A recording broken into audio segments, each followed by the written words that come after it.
पंचकर्म के प्रायोज्य कर्म व उनके सिद्धांत। स्वागत है आप सभी का 100 days complete panchakarma syllabus day 2 में।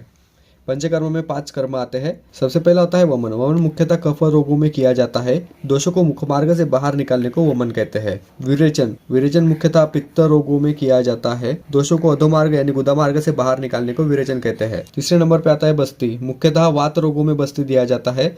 बस्ती मार्ग यानी कि मुद्राशय या गुदा मार्ग द्वारा द्रव औषधों को अभ्यंतर प्रविष्ट करने को बस्ती कहते हैं। बस्ती यंत्र इस तरह का होता है, इसको हम आगे के वीडियोस में देखेंगे। चौथा होता है नस्य। नासा के छिद्रों से दी जाने वाली चूर्णित अथवा द्रवित औषध को नस्य कहते हैं। नस्य ऊर्ध्वजत्रुगत व्याधियों में बहुत अच्छे से काम करता है। और पांचवा कर्म होता है रक्तमोक्षण। शरीर के किसी भी स्थान विशेष से रक्त का निकालना रक्तमोक्षण कहलाता है।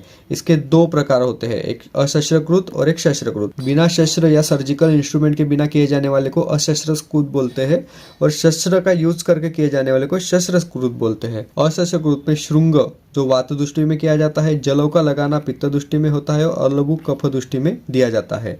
और शस्त्रकृत में शिराव्याध किया जाता है। सर्व शरीरगत दोष होते हैं, उसमें शिराव्याध बहुत अच्छे से काम करता है।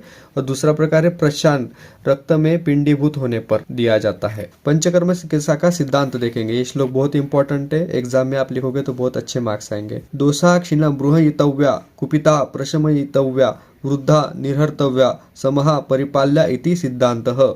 इसका मतलब है अगर दोष क्षीण हो जाए तो उनको बलवान बनाओ, अगर दोष कुपित हो जाए या भड़क जाए तो उसको शांत करो, और दोष बहुत ही ज्यादा खराब हो जाए तो उनको शरीर के बाहर निकाल दो, और दोष अगर समावस्था में हो तो उनको मेंटेन करो। वीडियो अच्छी लगे तो फॉलो, लाइक और शेयर कर लीजिए और सेव कर लीजिए, क्योंकि हम सब एग्जाम ओरिएंटेड ही देखने वाले हैं। 100 डेज में हम पूरा सिलेबस कवर करने वाले हैं।